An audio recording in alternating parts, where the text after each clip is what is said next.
Good morning అందరికీ. Full snow day ఈరోజు. Night మొత్తం ఫుల్ వర్షం పడింది. నైట్ మొత్తం ఫుల్ స్నో పడింది. సో కార్ మీద మొత్తం పెరిగిపోయింది. గుడ్ లక్ ఏంటంటే మా వైపర్లు లేపేసి పెట్టా నైటే. నాకు తెలుసు నైట్ స్నో పడుతుందని. ఇంజన్ ఆన్ చేసేసి హీటర్ ఆన్ చేసి పెట్టిన. 10 నిమిషాలు పట్టింది క్లీన్ చేయడానికి. బట్ చేతులు మాత్రం ఫ్రీజ్ అయిపోయినాయి. గ్లౌజ్ వేసుకొని మర్చిపోలేం కదా, బలుపుంటారు. మళ్ళీ ఇంకా కారు మీద తీసింది మొత్తం కింద పడుతుంది కదా, అదంతా క్లీన్ చేయాలి. లేదంటే అది ఎవరన్నా జారిపడ్డారంటే ఆ ప్లేస్లో ఇక గవర్నమెంట్ మనకు ఫైన్ వేస్తాడు.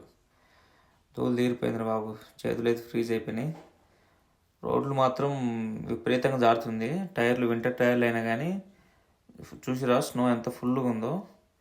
సో జాగ్రత్తగా ఉండాలి, లేదంటే వింటర్ మొత్తం రొటీనే ఇది ఇంకా. సో ఇలాగే బతకాలి ఇక్కడ. ఎనీవే తప్పదు కదా. Thank you for watching.